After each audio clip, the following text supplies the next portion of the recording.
الحمد للہ وکفا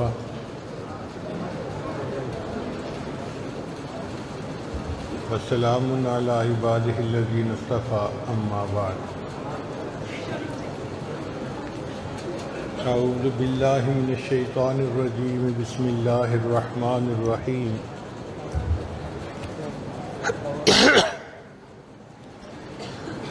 شہد اللہ انہ لا الہ الا ہو والملائکۃ وأولو العلم قائما بالقسط لا الہ الا هو العزیز الحکیم سبحان ربک رب العزۃ عما یصفون وسلام علی المرسلین والحمد للہ رب العالمین اللہم صل علی سیدنا محمد وعلی آل سیدنا محمد وبارک وسلم۔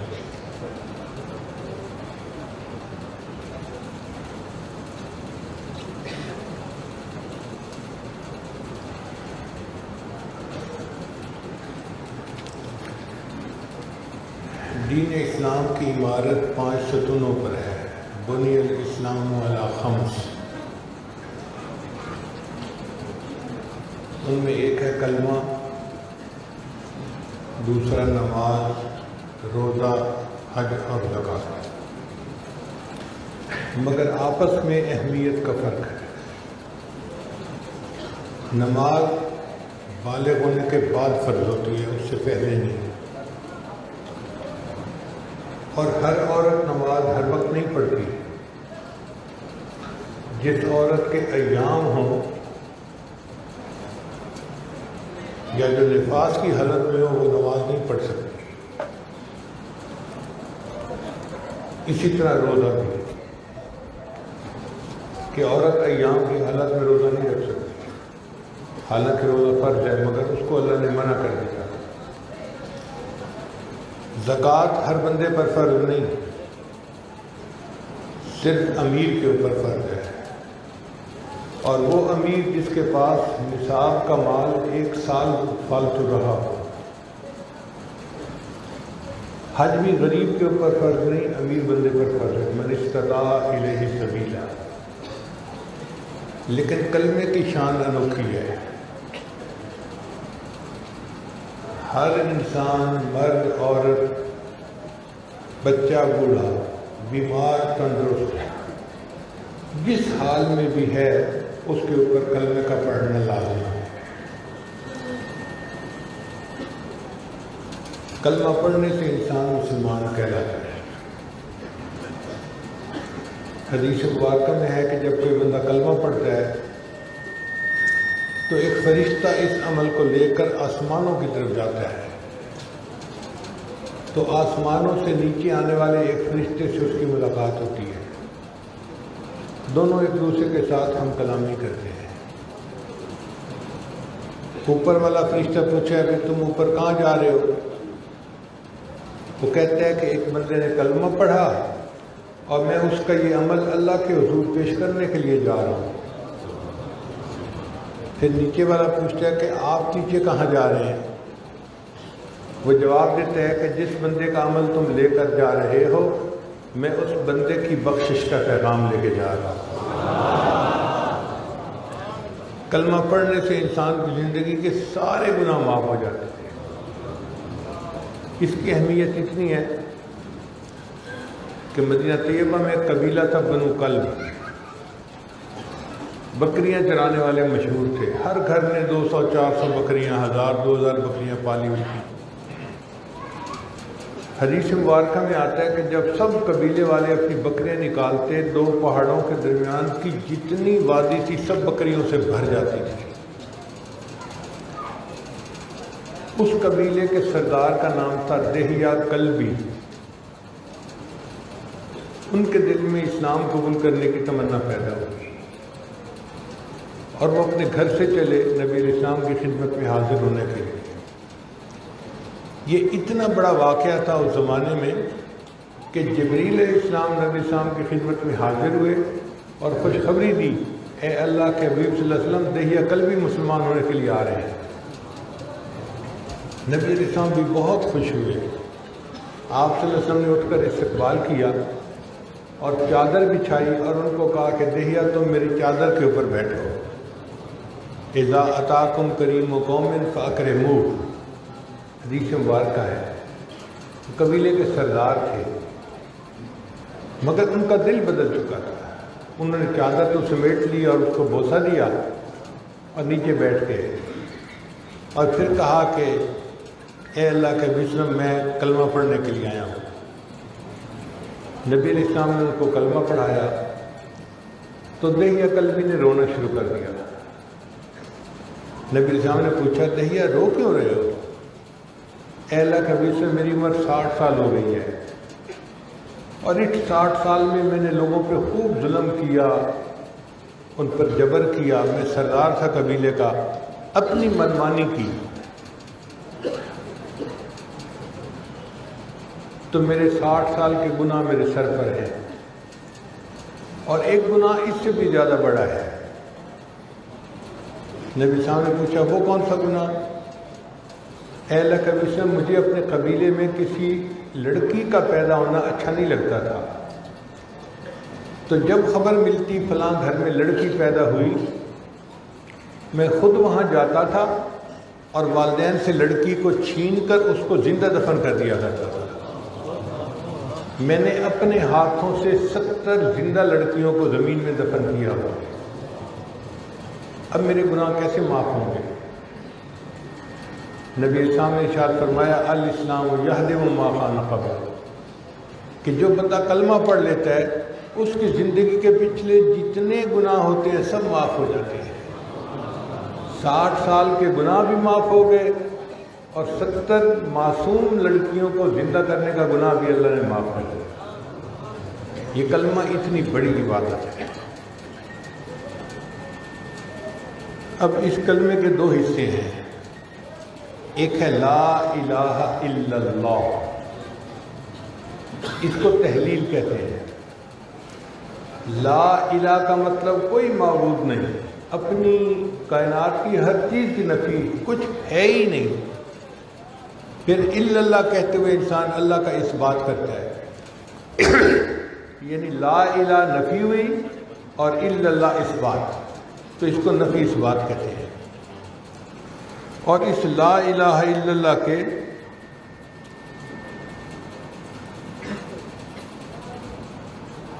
حروف 12 بنتے ہیں. لا کے حروف 2، الہ کے 3، اللہ کے 3 اور اللہ کے 4، تو 4 6 10 اور 2 12 حروف بنتے ہیں. علماء نے لکھا ہے کہ جو لا الہ الا اللہ کا ذکر زیادہ کثرت کے ساتھ کرے گا اللہ ان 12 حروف کے بدلے 12 مہینوں کے گناہ معاف فرما دے گا.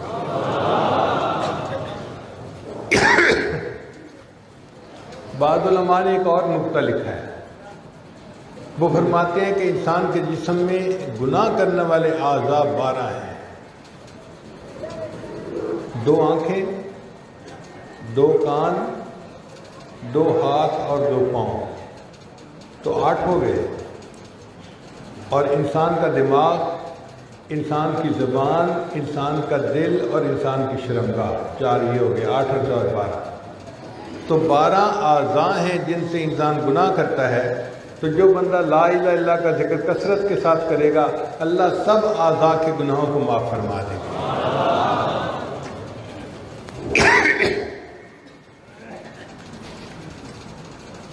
بعض علماء نے ایک اور نقطہ لکھا ہے. وہ فرماتے ہیں لا الہ الا اللہ کے الفاظ 4 ہیں. لا الہ الا اللہ 4 لفظ ہو گئے، اور محمد رسول اللہ 3 الفاظ یہ ہیں، تو 4 اور 3 7 الفاظ ہو گئے. اور جہنم کے 7 دروازے ہیں. قرآن مجید میں اللہ 7 ابواب.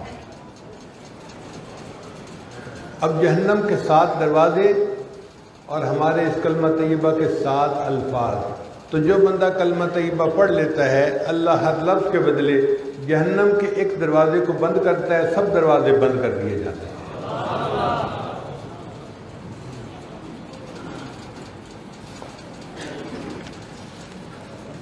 اب یہ جو لفظ ہے نا لا الہ الا اللہ، چونکہ آپ حضرات ذاکرین ہیں اور تحلیل کا سبق بھی کرتے ہیں، تو ذرا اس کے معرف سن لیجئے۔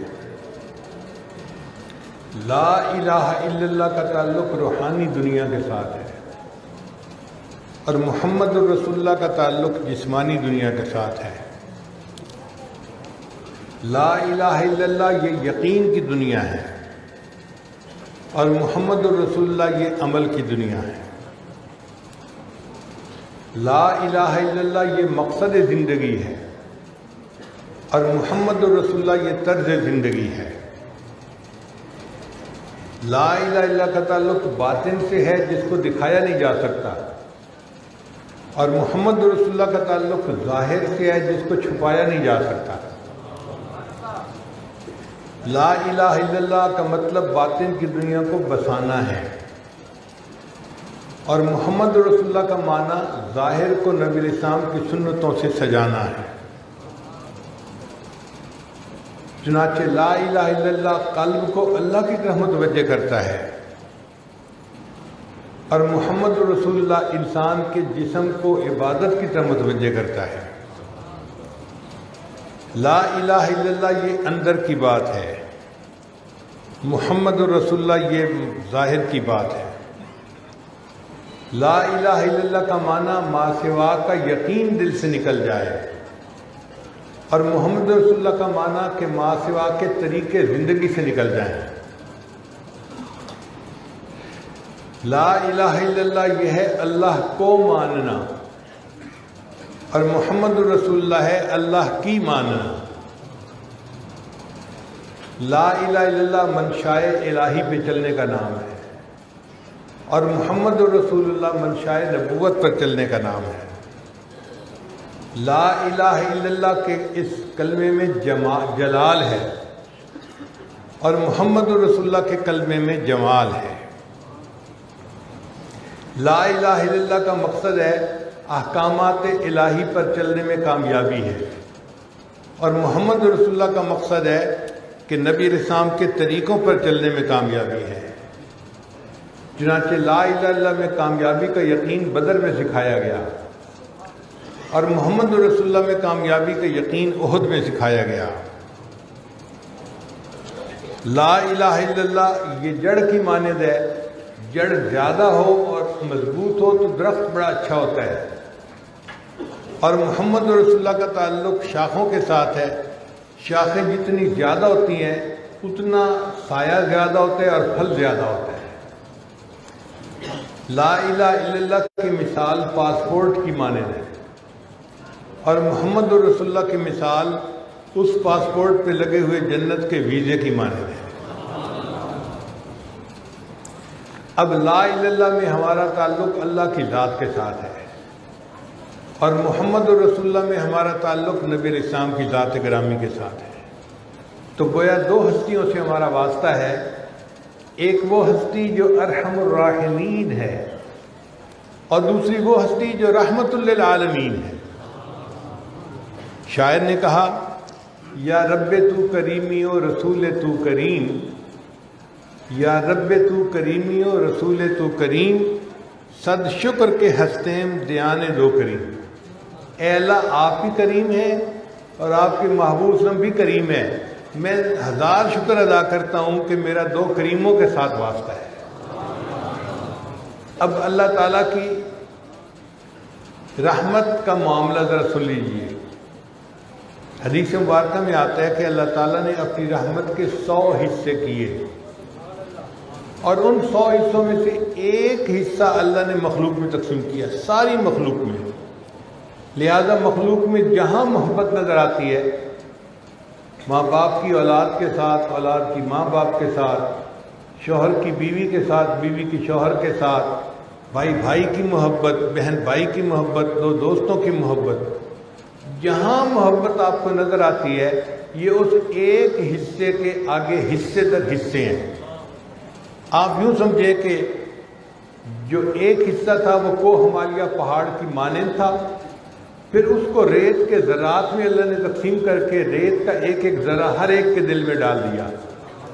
تو دنیا میں جو محبتیں نظر آتی ہیں وہ ریت کے اس ذرے کی مثال ہے.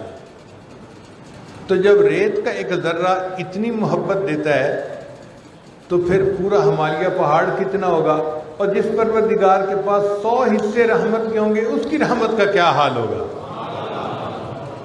اسی لیے اللہ تعالیٰ کی رحمت کے 2 نام ہیں، ایک ہے رحمان اور ایک ہے رحیم. ذہن میں بات آتی ہے کہ 2 نام بنانے کا کیا مقصد تھا. اب آپ بات ذرا سمجھ لیجیے آسان لفظوں میں کہ 2 صفتیں الگ الگ ہیں. ایک صفت ہے مالدار ہونا اور دوسری صفت ہے بندے کا سخی ہونا. ایک بندہ مالدار تو بہت ہو، کنجوس مکھی چوس ہو تو مال کا کیا فائدہ.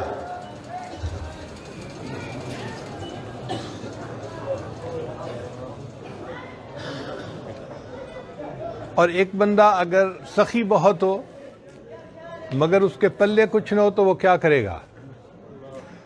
تو مزہ تو تب ہے کہ جب مال بھی بے حد و حساب ہو اور سخاوت بھی بے انتہا ہو. تو اللہ تعالیٰ رحیم ہے، اس کا معنی یہ کہ اللہ کی رحمت کا کوئی کنارہ ہے ہی نہیں.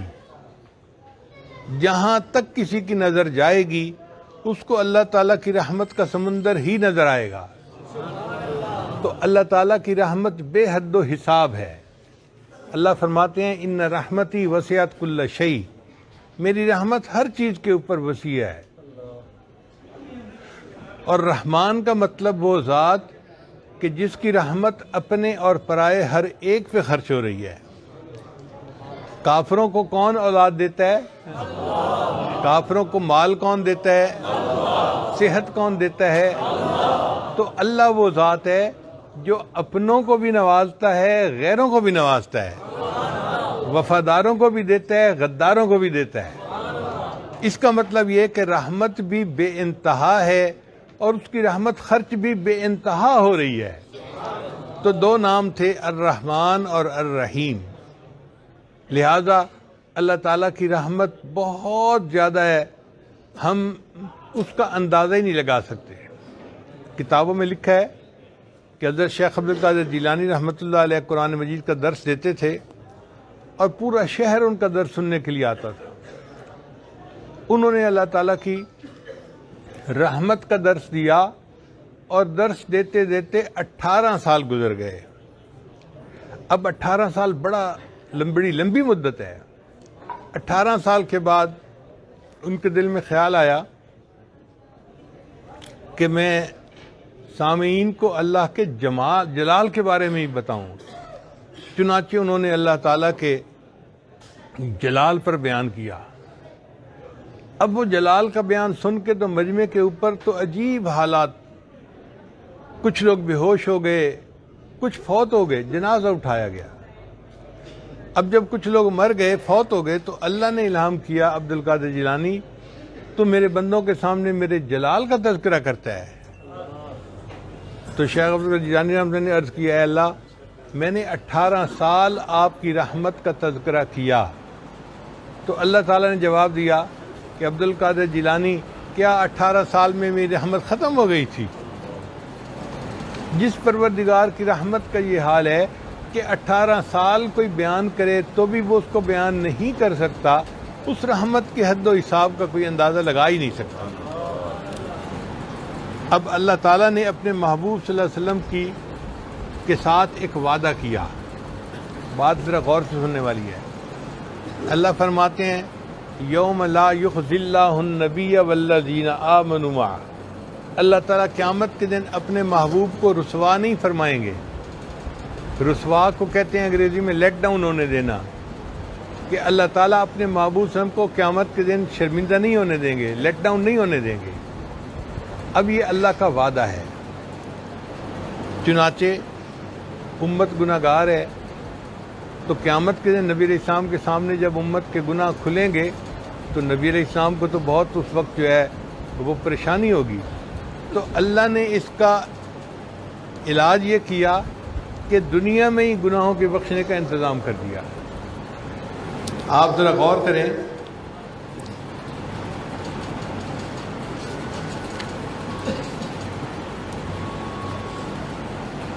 کوئی بندہ بیمار ہوتا ہے، اس کے گناہ معاف۔ ایک فرشتہ ہے جو ہماری نیکیاں لکھتا ہے، اور دوسرا فرشتہ ہمارے گناہ لکھتا ہے۔ حدیث مبارکہ میں آتا ہے کہ جب کوئی بندہ نیکی کا ارادہ کرتا ہے تو نیکی والا فرشتہ اسی وقت ایک نیکی لکھ لیتا ہے۔ ابھی اس نے کیا کچھ نہیں، صرف ارادہ کیا ہے۔ اب گناہ والا فرشتہ تو ماتحت ہے، وہ پوچھ نہیں سکتا،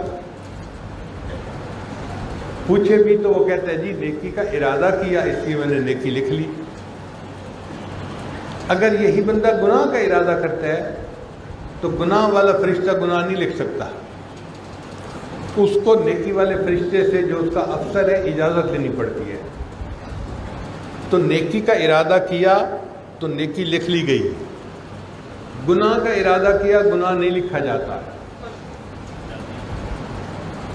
گناہ والا فرشتہ پوچھے بھی صحیح کہ جی میں لکھ لوں، اس نے گناہ کا ارادہ کر لیا ہے، وہ کہتے ہیں کر تو لیا ہے لیکن کیا تو نہیں نا، اس لیے تو ہم ابھی نہیں لکھ سکتے۔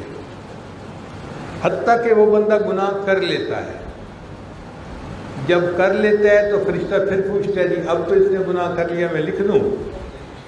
تو نیکی والا فرشتہ کہتا ہے تجھے جلدی کیا پڑی ہے، صبر رکا، تھوڑی دیر صبر کر، ہو سکتا ہے توبہ کر لے۔ 6 گھنٹے تک وہ فرشتہ انتظار کرواتا ہے۔ اگر وہ بندہ نادم ہو جائے، شرمندہ ہو جائے، نادم اور شرمندہ کا کیا مطلب کہ گناہ تو کر لیا اپنے نفس کے جذبات میں آ کے، پھر بعد میں کرنے کے بعد خیال آیا یار میں نے برا کیا، مجھے ایسا نہیں کرنا چاہیے تھا، میں آئندہ ایسے نہیں کروں گا، یہ جو دل کی کیفیت ہے اس کو ندامت کہتے ہیں۔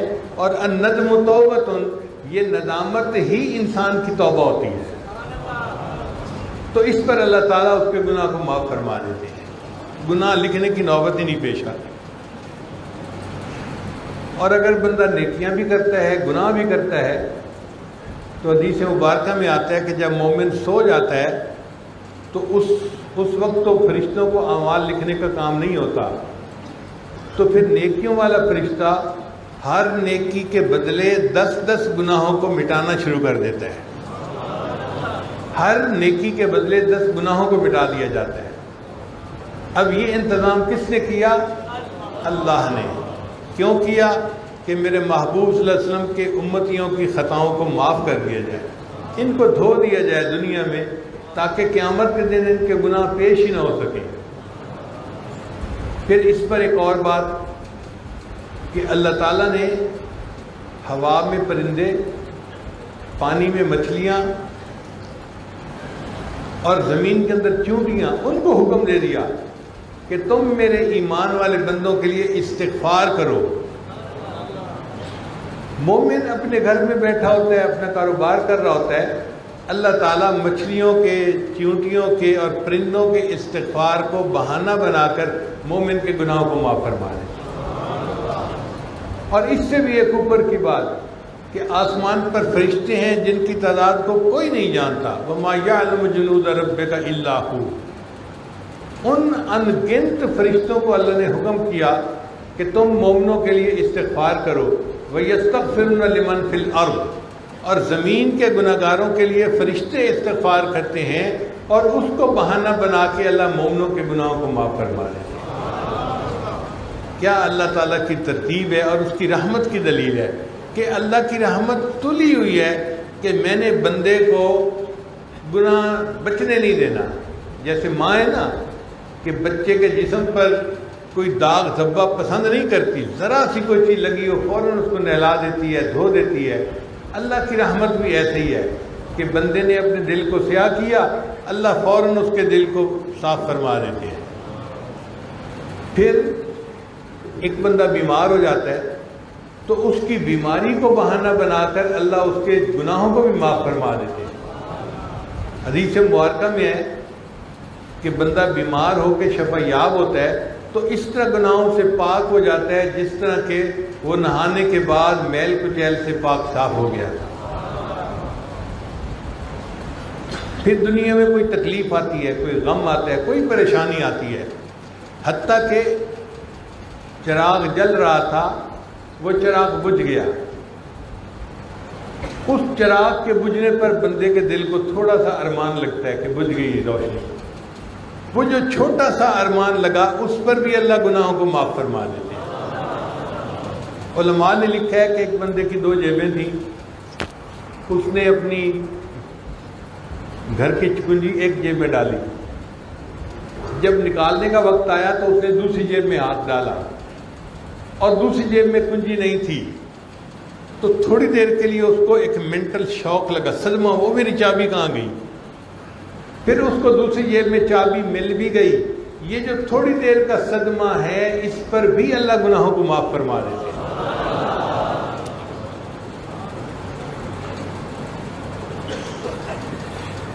پھر ایک دوست کی دعا کے بدلے اللہ دوسرے دوست کے گناہوں کو معاف فرما دیتے ہیں۔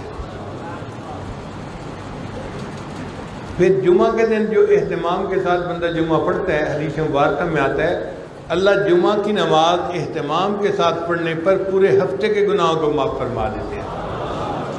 پھر رمضان مبارک ہمارے بہت قریب آ گیا، جو بندہ رمضان مبارک کے روزے اچھی طرح سے رکھے، تراویح اچھی طرح سے رکھے، رمضان مبارک کو اس طرح اہتمام کے ساتھ گزارنے سے اللہ پورے سال کے گناہوں کو معاف فرما دیتے ہیں۔ پھر جب عید کے دن مجمع اکٹھا ہوتا ہے تو اللہ تعالیٰ علام الغیوب ہے، سب جانتے ہیں، مگر وہ فرشتوں کو گواہ بناتے ہوئے پوچھتے ہیں میرے فرشتوں یہ میرے بندے کیوں آ گئے؟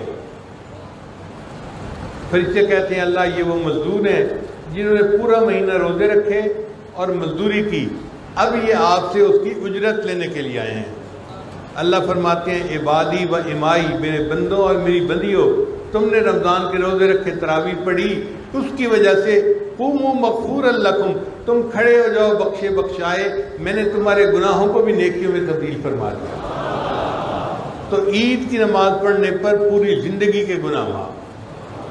اسی طرح کوئی بندہ حج یا عمرہ کر کے آتا ہے تو اس کے بھی پوری زندگی کے گناہ معاف۔ رجع کیوم ولدت امہ، نبی صلی اللہ علیہ وسلم نے فرمایا وہ حج عمرے سے اس طرح لوٹتا ہے جیسے اس دن پاک تھا جب اس کی ماں نے اس کو جنم دیا تھا، جیسے پیدائش والے دن گناہوں سے پاک تھا، اس طرح اللہ اس کو پاک کر کے واپس لوٹا دیتے ہیں۔ پھر ایک اور بات دیکھیے، عورت اگر اپنے خامن سے حاملہ ہوتی ہے تو حدیث مبارکہ میں آتا ہے کہ جس لمحے اس کو حمل ہوتا ہے اس کی زندگی کے پچھلے سب گناہ معاف کر دیے جاتے ہیں۔ پھر وہ عورت 9 مہینے حمل کے گزارتی ہے تو بچے کی ولادت ہوتی ہے، تو حدیث مبارکہ میں آتا ہے کہ جس لمحے بچے کی ولادت ہوتی ہے اللہ دوسری مرتبہ پھر زندگی کے سب گناہوں کو معاف فرما دیتے ہیں۔ پھر وہ عورت اپنے بچے کی پرورش کرتی ہے، اس کو دودھ پلاتی ہے، اس کا خیال رکھتی ہے، حتیٰ کہ بچہ بڑا ہو جاتا ہے اور وہ بولنے لگتا ہے۔ اگر یہ بچہ بولنے لگے اور اس نے سب سے پہلے اللہ کا لفظ اپنی زبان سے نکالا تو اس بچے کے اللہ کا لفظ نکالنے پر اللہ اس کی ماں اور باپ دونوں کے گناہوں کی بخشش فرما دیتے ہیں۔ تو واقعی دل کہتا ہے کہ اللہ آپ کی رحمت تو تلی ہوئی ہے کہ میں نے ان کے گناہ رہنے نہیں دینے۔ ہمیں چاہیے کہ ہم گناہوں سے توبہ کریں اور بچیں، لیکن اللہ کی رحمت بھی اپنے جوش میں ہے۔ پھر سکرات موت جو انسان پر طاری ہوتی ہے، موت کے وقت تکلیف تو ہوتی ہے نا، اس پر گناہ معاف۔ پھر قبر میں جو ضبط قبر پیش آتا ہے اس پہ بھی مومن کے گناہ معاف۔ پھر قیامت کے دن جو خوف ہوگا اور دہشت ہوگی اس پر بھی انسان کے گناہوں کو اللہ معاف فرما دیں گے۔ اگر ان تمام کے باوجود اگر کوئی امتی ایسا ہے کہ جس کے گناہ بچ گئے اور پھر وہ گناہ لے کر آیا تو اللہ نے اس کے لیے بھی سبب بنا دیے۔ حدیث مبارکہ میں ہے کہ نبی علیہ السلام کے ایک امتی آئے گا جس کے گناہوں کی بہت لمبی لسٹ ہوگی، اللہ تعالیٰ اس کے گرد نور کی کنات جس کو کہتے ہیں نا چادر تان دیں گے تو مخلوق اسے نہیں دیکھ سکے گی۔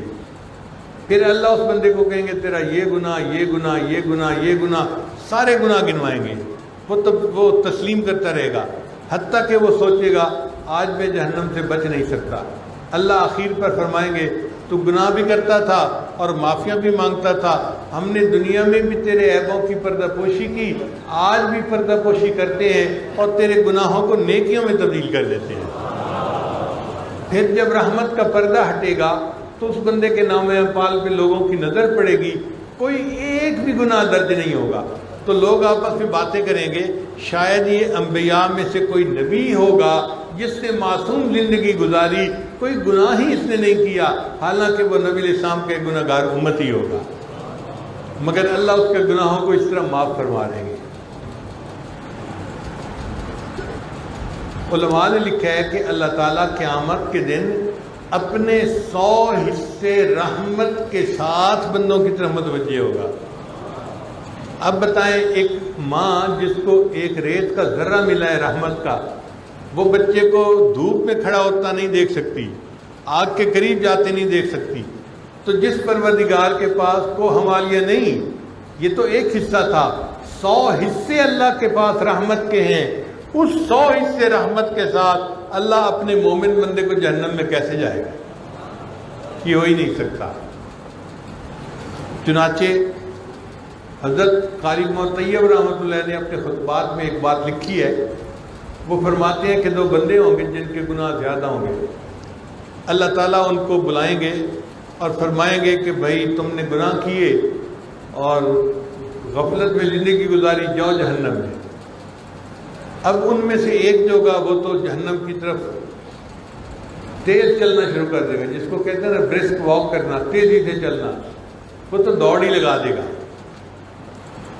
اللہ تعالیٰ اس کو بلائیں گے، میرے بندے میں نے تجھے حکم دیا تو بھاگ ہی پڑا، یا اللہ میں نے یہ سوچا زندگی میں تو آپ کے احکام ماننے میں نے غفلت کی، آج آپ کا آخری حکم ہوا جاؤ جہنم میں اس حکم پر تو عمل کر لوں، اس لیے میں بھاگ پڑا۔ اللہ فرمائیں گے اچھا میرے حکم کا اگر اتنا مقام تیرے دل میں ہے، چل میں نے تجھے جنت عطا فرما دی۔ لیکن دوسرے بندے کو جب حکم ہوگا جاؤ جہنم میں، تو وہ 2-4 قدم چلے گا اور پھر پیچھے دیکھے گا، پھر 2-4 قدم چلے گا پھر پیچھے دیکھے گا۔ اللہ اس کو بھی بلائیں گے، میرے بندے میں نے تجھے حکم دیا جاؤ جہنم میں، تو 2-4 قدم چلتا تھا پھر پیچھے دیکھتا تھا۔ وہ کہے گا یا اللہ میں پوری زندگی آپ کی رحمت سے کبھی مایوس نہیں ہوا، اگر کہ آپ نے حکم دیا جاؤ جہنم میں تعمیل میں 2 قدم اٹھاتا تھا پھر پیچھے دیکھتا تھا، شاید آپ کو ترس آ جائے۔ اللہ فرمائیں گے اچھا اگر میری رحمت کا تجھے اتنا بھروسہ ہے، چل تجھے بھی میں نے جنت عطا فرما۔ اللہ تعالیٰ کی رحمت کا اتنا نزول ہوگا۔ پھر قاری مطیع اور ہم نے لکھتے ہیں کہ اتنا ظہور ہوگا رحمت کا کہ ایک وقت آئے گا کہ شیطان کو بھی امید لگنے لگ جائے گی شاید آج مجھے بھی معاف کر دیا جائے۔ اللہ تعالیٰ اپنی رحمت کو گناہگاروں میں تقسیم کریں گے۔ اب گناہگاروں میں رحمت تقسیم کیسے کی جائے؟ تو ایک شاعر نے ایک عجیب و غریب آئیڈیا دیا۔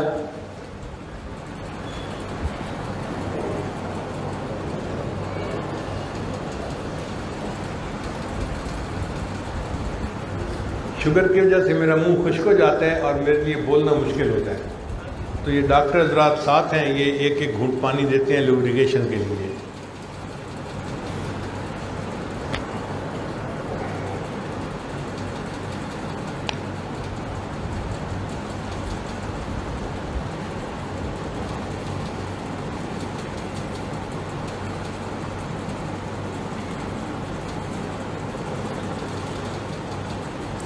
تو ایک شاعر نے ایک عجیب آئیڈیا دیا، اس نے کہا کہ اللہ تعالیٰ رحمت کو تقسیم کریں گے اپنے بندوں میں، تو فرشتے پوچھیں گے یا اللہ کس قانون کے مطابق رحمت تقسیم کریں؟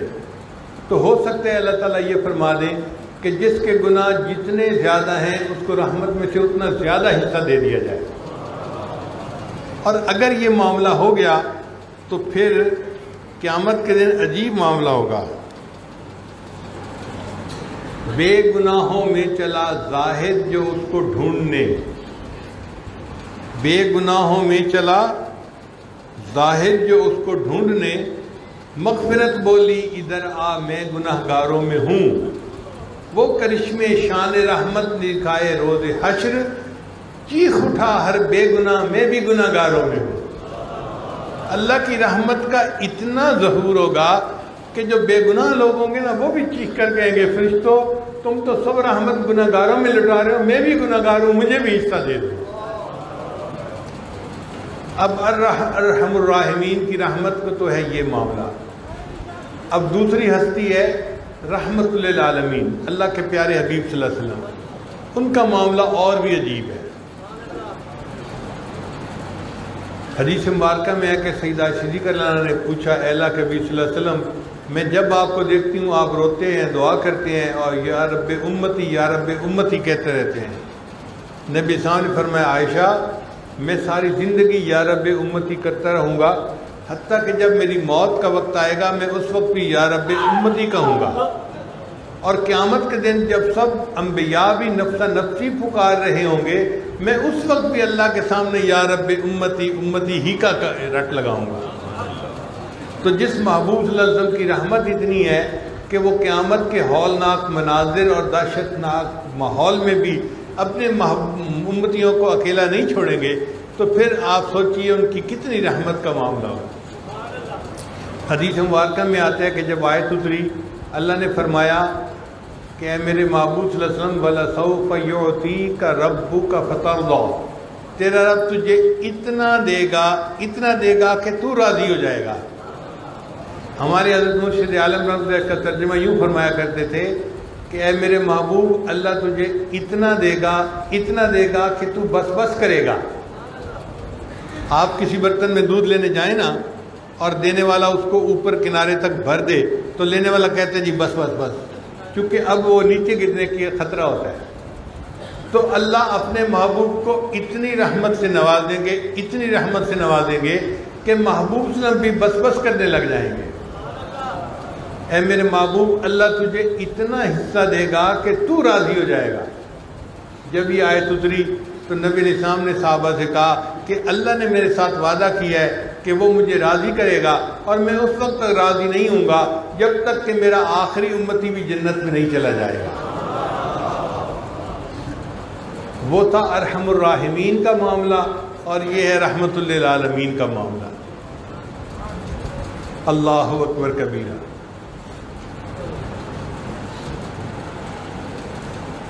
حدیث مبارکہ میں آتا ہے کہ ایک مرتبہ نبی علیہ الصلوۃ والسلام نے دعا مانگی کہ یا اللہ آپ میری امت کے گناہوں کو معاف تو فرمائیں گے،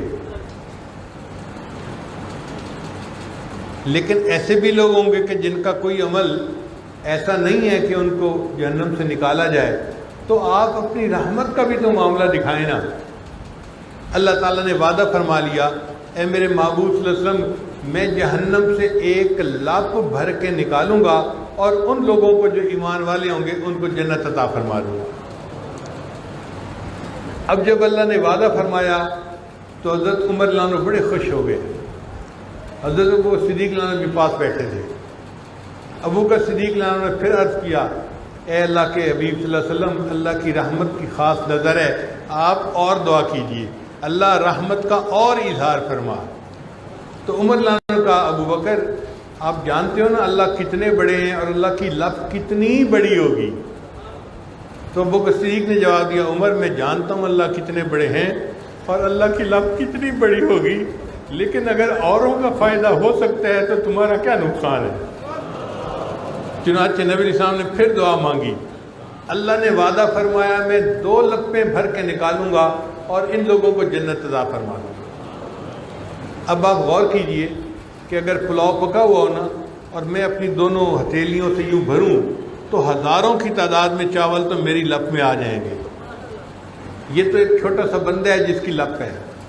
اب آپ سوچیں کہ ایک ہوتی ہے مرغہ مشین جو مٹی اٹھاتی ہے، اگر وہ لپ بھرے تو میرے خیال میں لاکھوں دانے تو اس کی لپ کے اندر آ جائیں گے، حالانکہ وہ ایک چھوٹی سی مشین ہے۔ اللہ کتنے بڑے ہیں اور اللہ کی لپ کتنی بڑی ہوگی۔ اربوں کھربوں لوگ ایک لپ میں اللہ جہنم سے نکالیں گے، انہیں جنت عطا فرمائے۔ جب اللہ نے 2 لپوں کا وعدہ کیا تو وہ صدیق رضی اللہ عنہ نے پھر عرض کیا اے اللہ کے وسلم اور دعا کیجئے، امت کا فائدہ ہو جائے گا۔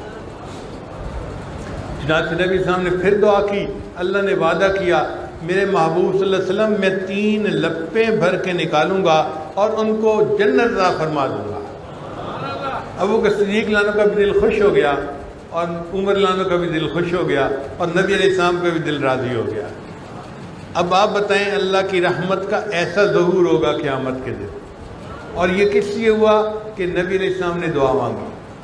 پھر نبی علیہ السلام کی امت کے ساتھ اللہ نے وعدہ کیا، اے میرے محبوب صلی اللہ علیہ وسلم قیامت کے دن بہت گرمی ہوگی، بہت دہشت ہوگی، بہت خوف ہوگا، مگر میں آپ کی امت کے لیے ایک ایئر کنڈیشن کمرہ بنا دوں گا، ان کو وہاں ٹھہرا دوں گا، ان کو دھوپ گرمی کا پتہ ہی نہیں چلے گا۔ اللہ وہ ایئر کنڈیشن کمرہ کون ہوگا؟ اے میرے محبوب صاحب وہ میرے عرش کا سایہ ہوگا۔ چنانچہ ایک حدیث مبارکہ میں 7 بندے آتے ہیں جو عرش کے سائے کے نیچے ہوں گے، اور بہت سی اور حدیثوں میں بھی ایسے بندوں کا تذکرہ ہے۔ اب اگر ان تمام کو یکجا کیا جائے تو ذرا سن لیجئے کون کون بندے قیامت کے دن عرش کے سائے کے نیچے ہوں گے۔ مجھے لگتا ہے کہ مجمع میں سے ہر بندہ قیامت کے دن عرش کے سائے کے نیچے ہوگا۔ سب سے پہلے امام عادل، جو بندہ حکمران ہو اور عدل و انصاف کی زندگی گزارنے والا ہو، اللہ تعالیٰ اس کو قیامت کے دن عرش کا سایہ عطا فرمائیں گے۔ پھر شاب نشأ فی عبادت اللہ، وہ نوجوان جو جوانی میں اللہ کی عبادت کرتا ہو۔ اب اس مجمع میں مجھے لگتا ہے آدھا مجمع تو عرش کے سائے کے قابل بن جائے گا، کیونکہ نوجوان گرم خون آج بھی آپ دیکھیں سنتیں سجا کے اللہ کے سامنے اس کی بخشش اور رحمت لینے کے لیے یہاں آیا بیٹھا ہے۔ پھر تیسرا، جس بندے کا دل مسجد میں اٹکا رہتا ہو، یہ جو ذاکر اور صوفی لوگ ہوتے ہیں نا، ان کا دھیان مسجد کی طرف ہی رہتا ہے، ایک نماز پھر دوسری نماز پھر تیسری نماز۔ تو نوجوان تو پہلے ہی عرش کے سائے میں آ گئے تھے، اب اللہ نے بوڑھوں کے لیے بھی راستہ ہموار کر دیا۔ پھر وہ 2 شخص جو ایک دوسرے سے اللہ کے لیے محبت کرتے ہوں۔ اب جو مرید کو شیخ سے محبت ہوتی ہے وہ کس کے لیے ہوتی ہے؟ اللہ کے لیے۔ اس کا مطلب یہ کہ اس محبت کی وجہ سے اللہ مرید اور پیر دونوں کو عرش کا سایہ عطا فرمائیں گے۔ اگر یہ معیار لکھیں تو مجھے لگتا ہے کہ پورا مجمع قیامت کے عرش کے سائے کے نیچے ہوگا۔ پھر نبی علیہ السلام نے فرمایا جو بندہ اللہ کے راستے میں صدقہ کرے اور کسی کو پتہ نہ چلے، دائیں ہاتھ سے صدقہ کرے کہ بائیں ہاتھ کو پتہ نہ چلے، وہ بھی عرش کے سائے کے نیچے ہوگا۔ پھر وہ بندہ جو تنہائی میں بیٹھ کر دعا مانگے اور اللہ کے خوف سے رو پڑے۔ کتنے مرد کتنی عورتیں ایسی ہیں، ظاہرہ غفلت کی زندگی ہو جاتی ہے، گناہ کا ارتکاب ہو جاتا ہے، مگر کبھی نہ کبھی ایسا وقت ضرور آتا ہے، نماز کے بعد، تہجد کے بعد، دن میں، رات میں بندے کا دل بھر آتا ہے اور بندہ ہاتھ اٹھا کر اللہ کے سامنے دعا مانگتا ہے اور آنکھوں میں آنسو آ جاتے ہیں۔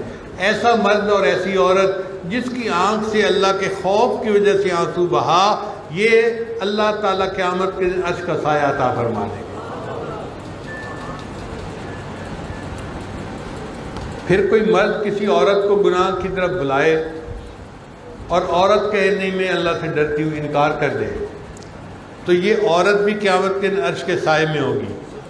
یا کوئی عورت مرد کو بلائے اور انسان مرد گناہ کر انکار کر دے، تو یہ مرد بھی قیامت کے دن عرش کے سائے کے نیچے ہوگا۔ پھر اگر کسی نے کسی سے قرضہ لیا اور مقروض جو ہے وہ قرضہ ادا نہیں کر پا رہا، اور قرضہ دینے والا اس کو کہتا ہے کہ کوئی بات نہیں، تم سہولت سے دے دینا، میں سختی نہیں کرتا، تو مقروض کو سہولت کا ٹائم دینے والا یہ بھی قیامت کے عرش کے سائے کے نیچے ہوگا۔ غریبوں کے لیے تو اللہ نے راہ ہموار کیا ہی تھا، امیروں کے لیے بھی راستہ ہموار کر دیا۔ تو مقروض کو سہولت کا ٹائم دینے والا یہ بھی قیامت کے عرش کے سائے کے نیچے ہوگا۔ غریبوں کے لیے تو اللہ نے راہ ہموار کیا ہی تھا، امیروں کے لیے بھی راستہ ہموار کر دیا۔ پھر جو بندہ تجارت میں سچ بولتا ہے تو سچ بول کر تجارت کرنے والا بندہ بھی قیامت کے عرش کے سائے کے نیچے ہوگا۔ پھر رات کے اندھیرے میں جو بندہ مسجد میں چل کے جاتا ہے فجر کی نماز کے لیے، عشاء کی نماز کے لیے، یہ بندہ بھی قیامت کے دن عرش کے سائے کے نیچے ہوگا۔ پھر یتیم کی پرورش کرنے والا، ہمارے گھروں میں بہت سارے گھر ایسے ہوتے ہیں جن میں بھائی کا بیٹا، بہن کا بیٹا جو یتیم ہو گیا تھا یا ماں فوت ہو گئی تھی تو دوسرے اس کی پرورش کرتے ہیں۔ یتیم کی پرورش کرنے والا بندہ یہ بھی قیامت کے دن عرش کے سائے کے نیچے ہوگا۔ پھر جس بندے کی طبیعت ہوگی نا جلدی معاف کرنے کی، کہ دوسرے سے غلطی ہو گئی، وہ غصہ نہیں کرتا، جلدی معاف کر دیتا ہے، تو حدیث مبارکہ میں آتا ہے جو دوسروں کو دنیا میں جلدی معاف کرتا ہوگا اللہ اس کو قیامت کے دن جلدی معاف فرمائیں گے اور اس کو عرش کا سایہ عطا فرمائیں گے۔ پھر کچھ لوگ ہوتے ہیں جو رشتہ داریوں کا بڑا خیال رکھتے ہیں، ماموں، چچا، پھوپھی، رشتہ داری جو قریب کی ہوتی ہے، خون کی رشتہ داری، ان سے تعلق بنا کے رکھنا، اس کو صلہ رحمی کہتے ہیں۔ تو صلہ رحمی کرنے والے بندے کو بھی اللہ تعالیٰ قیامت کے دن اس کا سایہ عطا فرمائیں گے۔ پھر جو بندہ اپنے لیے پسند کرے وہی دوسرے مسلمان بھائی کے لیے پسند کرے، اللہ اس کو بھی قیامت کے دن عرش کا سایہ عطا فرمائیں گے۔ وہ بیوہ عورت جو چاہے تو دوسرا نکاح کر سکتی ہے، شادی کر سکتی ہے، مگر بچے چھوٹے ہیں اور وہ سوچتی ہیں کہ میں شادی کر لوں گی، میرے بچے رول جائیں گے، ان کو کوئی نہیں دیکھنے والا ہوگا، وہ بچوں کی خاطر شادی نہیں کرتی، اس بیوہ عورت کو بھی اللہ قیامت کے دن عرش کا سایہ عطا فرمائیں گے۔ پھر وہ بندہ جو اللہ کے راستے میں جاگا، رات اس نے جاگ کر گزاری یا رات کا کچھ حصہ جاگ کر گزارا، اس کو اللہ کے راستے میں جاگنے کی وجہ سے اللہ قیامت کے دن عرش کا سایہ عطا فرمائیں گے۔ ایک بندہ جو رشوت نہیں لیتا، افسر ہے مگر رشوت نہیں لیتا، رشوت نہ لینے کی وجہ سے اللہ اس کو عرش کا سایہ عطا فرمائیں گے۔ ایک بندہ کاروباری ہے مگر سود کا کام نہیں کرتا، تو سود کو چھوڑنے کی وجہ سے اللہ اس کو عرش کا سایہ عطا فرمائیں گے۔ ایک بندہ غمگین ہے تو دوسرا بندہ دیکھتا ہے کہ بڑا غمگین ہے، وہ اس کا تھوڑا سا تسلی دے دیتا ہے، دو بول دیتا ہے تاکہ اس کا غم ہلکا ہو جائے۔ جو غمگین کا غم دنیا میں ہلکا کرے گا اللہ اس کو بھی قیامت کے دن عرش کا سایہ عطا فرمائیں گے۔ اب آپ بتائیں کہ کتنی عورتیں، مائیں، بہنیں، وہ تو سیدھی عرش کے سائے کے نیچے۔ کون ہے جو بھائی کو غمزدہ دیکھے اور بہن تسلی نہ دے، بیٹے کو غمزدہ دیکھے اور ماں تسلی نہ دے، باپ تسلی نہ دے؟ یہ اللہ تعالیٰ کی طرف سے کتنی رحمت ہے کہ میرے محبوب کی امتی سارے کے سارے ایئر کنڈیشن کمرے میں جائیں، ان کو تو قیامت کے دن کی دھوپ کا اثر ہی نہ لگے۔ جیسے پہلے وقتوں میں مائیں دعا دیتی تھی نا، بیٹا تینوں تے تتی واہ بھی نہ لگے، گرم ہوا بھی نہ لگے۔ اللہ کا ایسا ہی معاملہ ہے۔ اللہ فرماتے ہیں میرے محبوب صلی اللہ علیہ وسلم، میں آپ کے امتیوں کو قیامت کے دن گرم ہوا بھی نہیں لگنے دوں گا، میں ان کو عرش کا سایہ عطا فرما دوں گا۔ پھر حدیث مبارکہ میں آتا ہے کہ جو شخص سنت کو زندہ کرے گا، جتنے نوجوان جوانی میں چہرے پہ سنت کو سجاتے ہیں، یہ سنت کو زندہ کرنے والے لوگ ہیں، اس عمل پر اللہ ان کو قیامت کے دن عرش کا سایہ عطا فرمائیں گے۔ اور پھر آخری چیز نبی اسلام نے فرمایا، جو بندہ مجھ پر کثرت کے ساتھ درود شریف پڑھتا ہوگا، اس عمل کی وجہ سے اللہ اس کو عرش کا سایہ عطا فرمائیں گے۔ ایسے لگتا ہے کہ اللہ تعالیٰ نے اس امت کے ساتھ رحمت کا خاص معاملہ کیا اور اپنے محبوب صلی اللہ علیہ وسلم کی رحمت للعالمین کے صدقے امت کے لیے بخشش کا معاملہ آسان فرما دیا۔ شاعر نے کہا، آہ جاتی ہے اثر کو کھینچ لانے کے لیے، بادلو ہٹ جاؤ دے دو راہ جانے کے لیے، اے دعا فریاد کر عرش بری کو تھام کے، اے خدا رخ پھیر دے اب گردش ایام کے، خلق کے راندے ہوئے دنیا کے ٹھکرائے ہوئے، آئے ہیں اب تیرے در پر ہاتھ پھیلائے ہوئے، حق پرستوں کی اگر کی تو نے دل جوئی نہیں، تانا دیں گے بت کے مسلم کا خدا کوئی نہیں، خار ہیں بدکار ہیں ڈوبے ہوئے ذلت میں ہیں، جو بھی ہیں آقا تیرے محبوب کی امت سے ہیں۔ اے اللہ ہم جیسے بھی ہیں مگر تیرے محبوب کی امت ہی تو ہیں، اس امت کی نسبت سے اے اللہ ہمیں قیامت میں معاف فرما دے۔ رحم کر اپنے نہ آئینے کرم کو بھول جا، ہم تجھے بھولے ہیں لیکن تو نہ ہم کو بھول جا۔ تو اللہ تعالیٰ تو رحیم ہے نا، وہ تو رحمت سے پیچھے نہیں ہٹے گا۔ عجیب بات ہے کہ بندے کو اللہ تعالیٰ ناراض بھی ہو نا پھر بھی اکیلا نہیں چھوڑتے۔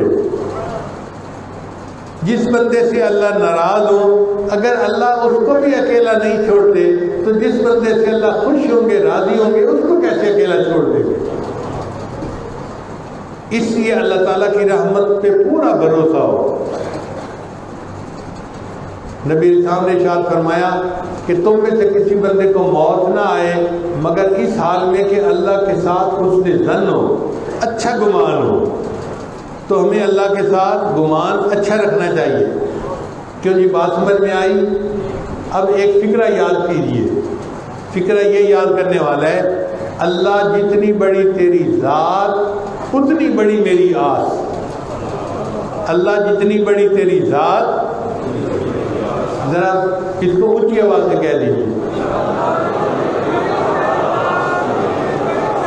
اللہ جتنی بڑی تیری ذات اتنی بڑی میری آس۔ میری اتنی تیرے ساتھ آس امید زیادہ ہے کہ تو رحمت فرمائے گا اور ہمارے اوپر کرم کا معاملہ کرے۔ علماء نے لکھا ہے کہ یہ جو نکاح ہے نا یہ ایجاب و قبول ہوتا ہے،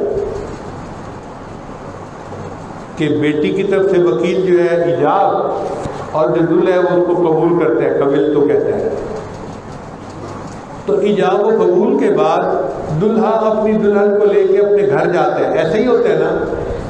تو علماء نے لکھا ہے کہ یہ جو ایمان ہے نا یہ بندے اور اللہ کے درمیان ایجاب و قبول ہے، لہذا جو بندہ کلمہ پڑھ لیتا ہے اللہ اس بندے کو کلمے کی برکت سے اپنے گھر جنت عطا فرمائے۔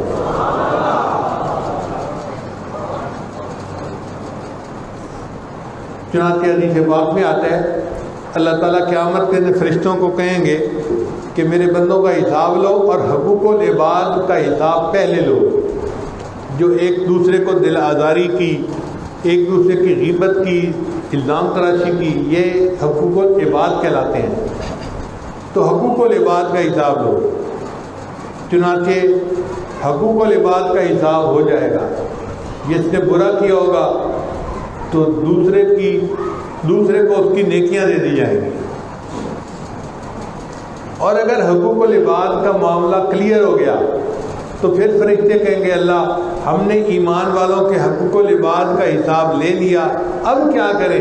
اللہ فرمائیں گے اب میرے حقوق کا مسئلہ پیچھے رہ گیا، مجھے اپنے ایمان والوں سے حساب لیتے ہوئے حیات ہی ہے، سارے کے سارے کلمہ پڑھنے والے جنت چلے جائیں۔ قرآن مجید کی آیت ہے ربما یود الذین کفروا لو کانوا مسلمین۔ ایک ایسا وقت آئے گا کہ کافر حسرت کریں گے کاش ہم نے بھی دنیا میں کلمہ پڑھا ہوتا اور آج اس کلمے کی برکت سے اللہ ہمیں بھی جنت عطا فرما دیتے۔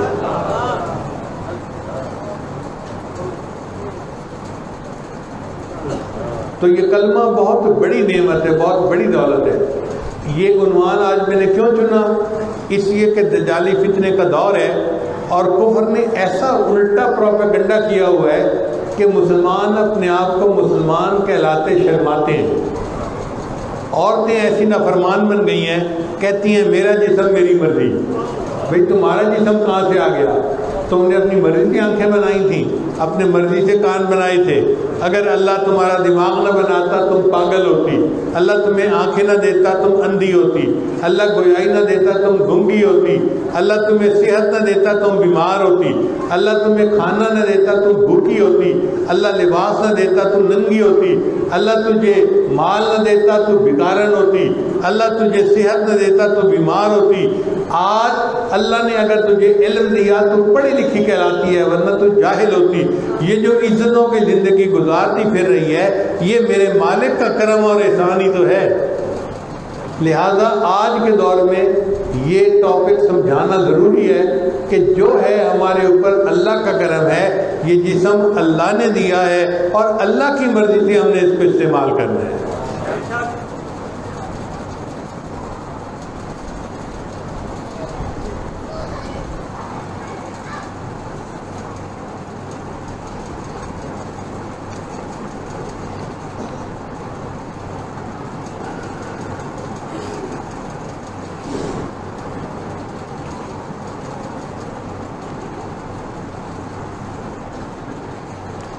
اب میں اپنے دو بزرگوں کی بات پر اپنے اس بیان کو مکمل کرتا ہوں.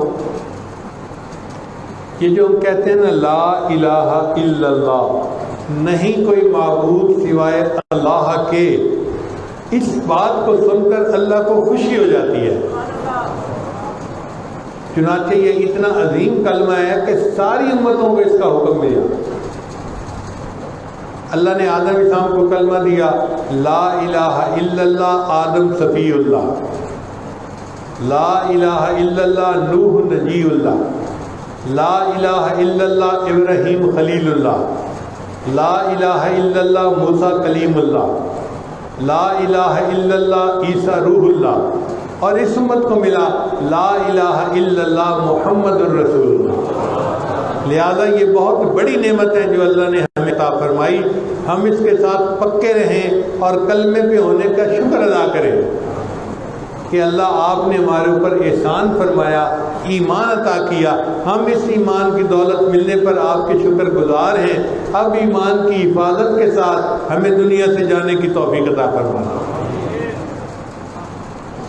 تو تقویت الایمان ایک کتاب ہے، اس میں حضرت شاہ اسماعیل شہید رحمۃ اللہ فرماتے ہیں دنیا میں بڑے بڑے گناہگار گزرے ہیں، فرعون، حامان، نمرود، شیطان.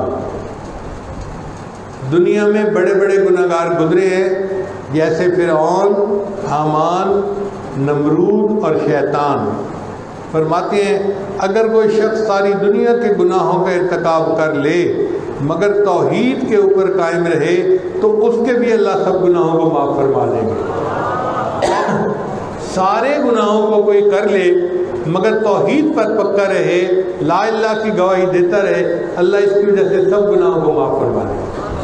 اور اس سے ایک اور عظیم عبارت ہے جو امام ربانی مجد ثانی رحمۃ اللہ نے اپنے مکتوبات میں لکھی ہے. فرماتے ہیں اس فقیر کو محسوس ہوا ہے کہ اگر سارے عالم کو صرف ایک مرتبہ کلمہ پڑھنے پر اللہ بخش دے تو اس کی بھی گنجائش موجود ہے. ایک مرتبہ کلمہ پڑھنے پر اللہ ساری مخلوق کے سب گناہوں کو معاف کر دے تو اس کی بھی گنجائش موجود ہے.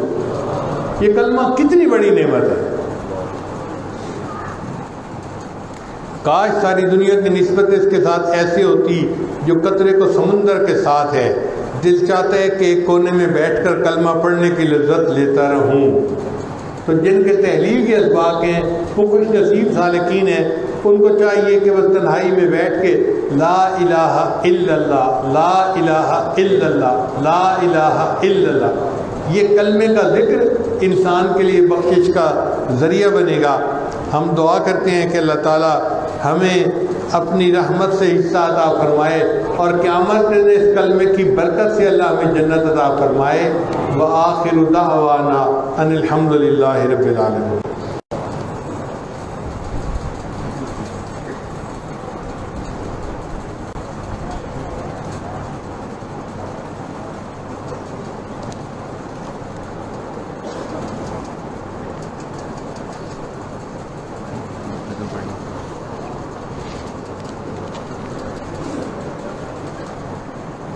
پھر مراقبہ کریں گے.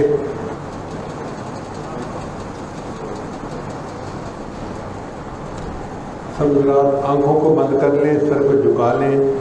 دنیا اور جو کوئی دنیا میں ہے اس سے ہٹ کٹ کے اللہ کی یاد میں ڈوب جائیں.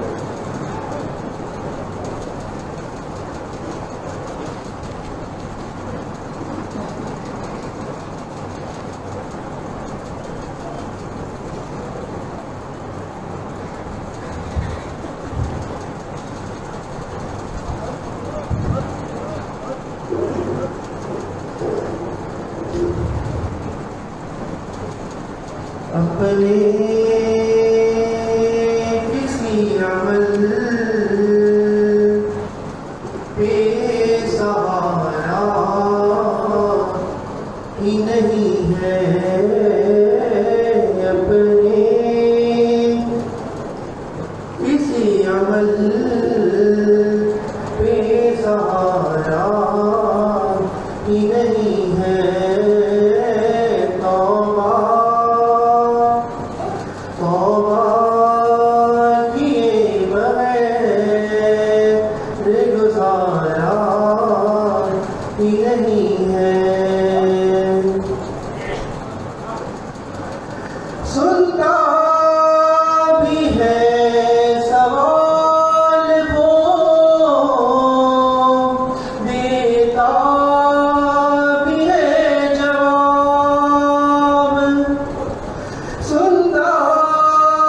ہے سوال وہ دیتا بھی ہے جواب غافل ہے تو کہ دل سے پکارا ہی نہیں ہے غافل ہے تو کہ دل سے پکارا ہی نہیں ہے ہر زاویے سے دیکھا جہاں تک نظر گئی ہر زاویے سے دیکھا جہاں تک نظر گئی رحمت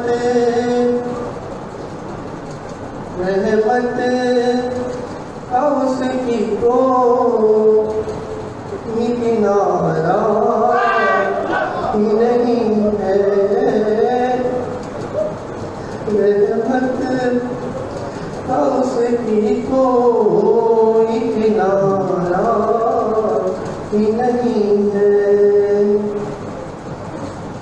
اس کے سوائے جھکائے کہیں پر بشر جبیں اس کے سوائے جھکائے کہیں پر بشر جبیں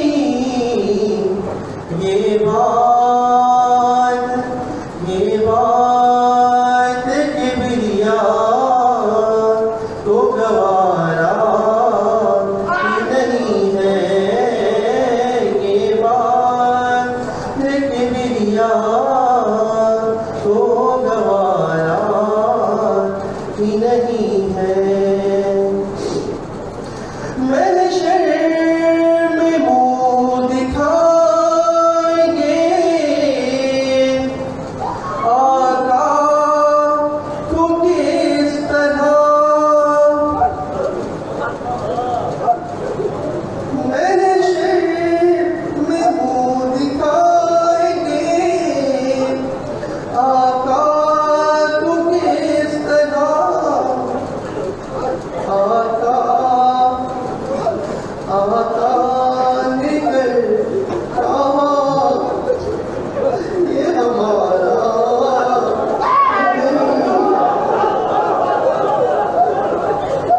محشر میں منہ دکھائیں گے آقا کو کس طرح آقا نکل کہاں یہ ہمارا ہی نہیں ہے اپنے کسی عمل پہ سہارا ہی نہیں ہے